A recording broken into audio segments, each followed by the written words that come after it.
Assalamualaikum warahmatullahi wabarakatuh. Berjumpa kembali dengan channel Lensa Islam. Pada kesempatan kali ini, saya akan membagikan sebuah kisah yang berjudul Kisah Nabi Muhammad yang membuat langit berguncang. Ini merupakan sebuah kisah dari Nabi Muhammad yang membuat langit berguncang. Lantas, bagaimana ceritanya? Ketika itu Nabi Muhammad sedang tawaf di Ka'bah. Ada seseorang berzikir.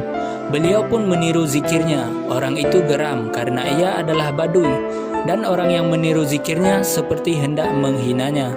Lalu ia pun menoleh ke belakang dan terlihat seorang berparas tampan dengan wajah bersinar.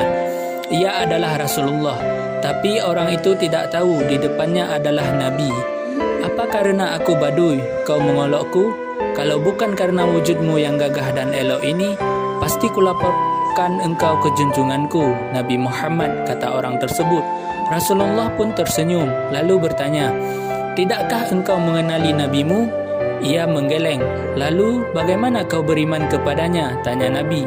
Saya percaya dengan sepenuh hati, walaupun saya belum melihatnya langsung, jawabnya mantap.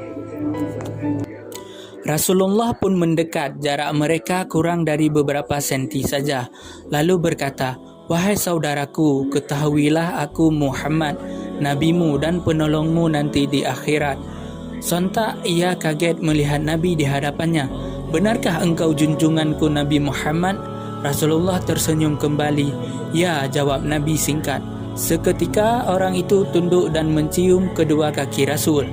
Melihat hal itu, Nabi Muhammad menarik tubuh orang Arab itu dan berkata, wahai saudaraku, janganlah berbuat serupa ini yang biasanya dilakukan oleh hamba sahaya kepada juragannya.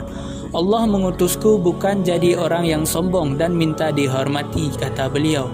Ketika itulah malaikat Jibril turun membawa berita dari langit. Dia berkata kepada Nabi, ya Muhammad, Allah mengucapkan salam kepadamu. Katakanlah kepada orang Arab itu agar ia tidak terpesona dengan belas kasih Allah. Ketahuilah bahwa Allah akan menghisapnya di hari masyar nanti, akan menimbang semua amalannya, baik yang kecil maupun yang besar. Setelah menyampaikan berita itu, Jibril kemudian pergi. Setelahnya Nabi pun menyampaikan hal itu. Lantas orang Baduy itu berkata, demi keagungan serta kemuliaan Tuhan, jika Tuhan akan membuat perhitungan atas amalan hamba, maka hamba pun akan membuat perhitungan dengannya, katanya. Apakah yang akan engkau perhitungkan dengan Tuhan? Tanya Nabi. Tentu saja, jika Tuhan akan memperhitungkan dosa-dosa hamba, maka hamba akan memperhitungkan betapa kebesaran ampunannya, jawab orang itu. Jika dia memperhitungkan kemaksiatan hamba, maka hamba akan memperhitungkan betapa keluasan pengampunannya.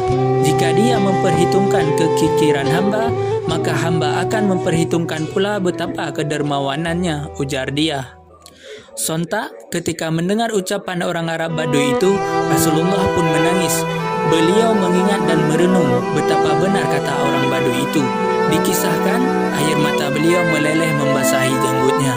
Lalu Jibril pun datang dan kembali berkata kepada Nabi, ya Muhammad, Allah menyampaikan salam firman, berhentilah engkau dari menangis. Sesungguhnya karena tangismu, penjaga ars langit lupa dari bacaan tasbih dan tahmidnya, sehingga ia berguncang.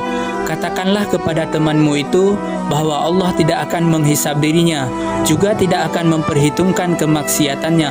Allah sudah mengampuni semua kesalahannya, dan ia akan menjadi temanmu di surga nanti. Lantas Nabi Muhammad menyampaikan berita itu, berita tentang orang Baduy yang dapat ampunan Allah. Mendengar berita tersebut, tubuhnya bergetar. Baduy itu lantas menangis terseduh-seduh, dan kisah ini pun berakhir.